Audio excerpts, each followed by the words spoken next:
नमस्कार, मी पंजाब डक 10, 11, 12, 13च्या दरम्यान या 4 दिवसामध्ये काही काही भागामध्ये पाऊस पडणार आहे. तुरळक ठिकाणी पावसाचा अंदाज आहे, काही काही ठिकाणी जोरात पडणार आहे. म्हणून हा अंदाज सर्व शेतकऱ्यांसाठी सांगणार आहे की एक भुवनेश्वर जवळ असलेला एक कमी दाबाचा पट्टा ते छत्तीसगडकडून मध्य प्रदेशकडून इकडे गुजरातकडे जात असल्यामुळं महाराष्ट्रामध्ये काय होणार आहे, नागपूर, भंडारा, गोंदिया, चंद्रपूर, वर्धा आणि त्याच्यानंतर अमरावती ह्या परिसरामध्ये काय होणार, ह्या 2-3 दिवस तिकडं पाऊस पडणार आहे.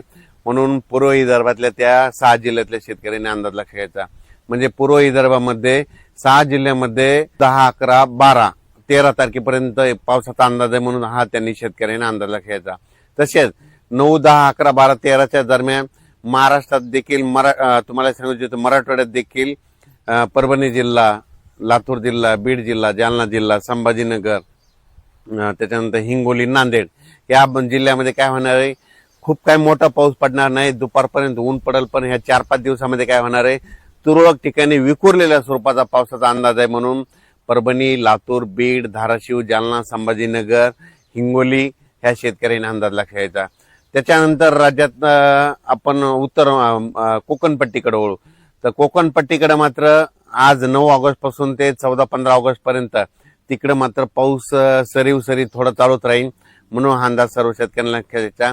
नाशिककडे देखील पाऊस थोडाफार चालूच राहील, सरी चालू राहील. म्हणून नाशिक जिल्ह्यातील शेतकऱ्यांना अंदाज लक्षात घ्यायचा. नंदुरबार, धुळे आणि जळगाव जिल्ह्यातल्या शेतकऱ्यांना सांगू इच्छितो की 12, 13, 14च्या दरम्यान तुमच्याकडे देखील ते कमी दाबाचा पट्टा वरतून जात असल्यामुळे गुजरातकडे जात असल्यामुळं तुमच्याकडं 12, 13 आणि 14 ऑगस्टच्या दरम्यान तिकडे तुमच्या इकडे तुरळक ठिकाणी वेगवेगळ्या भागात जोराचा पाऊस पडेल. म्हणून हा अंदाज लक्षात घ्यायचा. विहिरीला पाणी येणारा असा पाऊस सध्या तरी महाराष्ट्रात नाही. म्हणून हा अंदाज सर्व शेतकऱ्यांनी लक्षात घ्यायचा.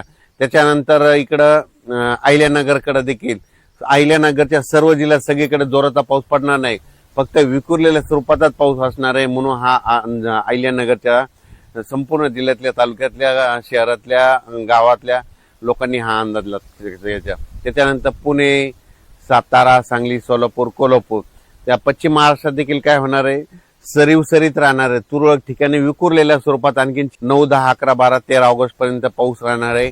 खूप काही मोठा नसणार आहे. दुपारनंतर ऊन पडणार आहे, पण काही भागात तुरळक ठिकाणी विखुरलेलाच पाऊस आहे, खूप काही मोठा नाही. म्हणून हा पश्चिम महाराष्ट्रातल्या शेतकऱ्यांनी अंदाज लक्षात घ्यायचा. कोल्हापूर, सातारा आणि इकडे कोकणपट्टी तिकडे मात्र सरी त्या चालूच राहतील. मात्र कर्नाटकला एवढा काही मोठा पाऊस पडणार नाही. म्हणून कर्नाटकच्या शेतकऱ्यांनी अंदाज लक्षात घ्यायचा. तुरळक ठिकाणीच पाऊस आहे. तेलंगणात देखील तुरळक ठिकाणीच पाऊस पडणार आहे. म्हणून अंदाज लक्षात घ्यायचा.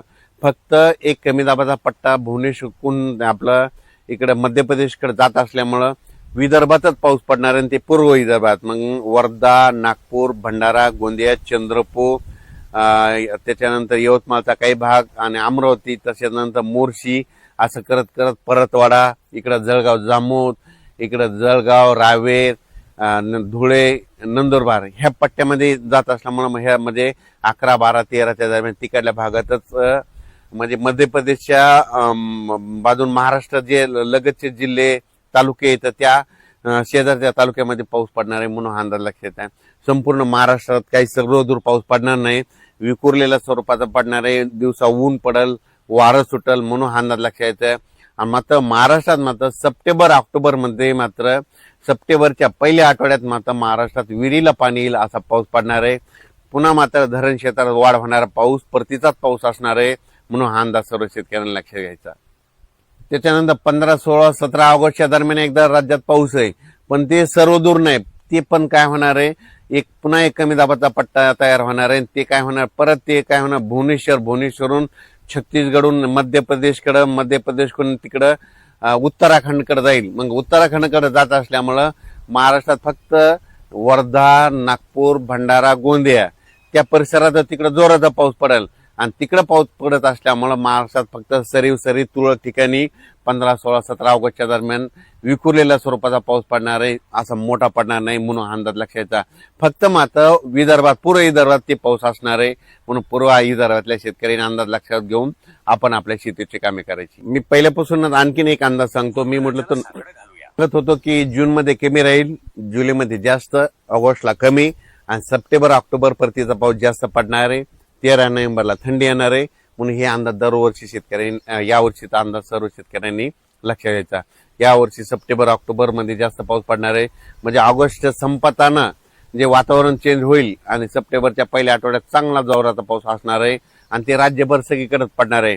मग पाऊस काय होईल, पश्चिम महाराष्ट्राकडे सोलापूर जिल्हा जे वंचित भाग आहे, सोलापूर, सांगलीचा काही भाग, आटपाडी इकडं, त्याच्यानंतर धाराशिव जिल्हा, लातूर जिल्हा, बीड जिल्हा, तर त्या शेतकऱ्याला सांगू इच्छितो की सध्या तरी तुमच्याकडे पिकाला लागल तसाच पाऊस पडणार आहे, पिकं जोपतील असाच पडणार आहे, पण तुमचं पीक काही खराब होणार नाही, पीक काही वाळून जाणार नाही.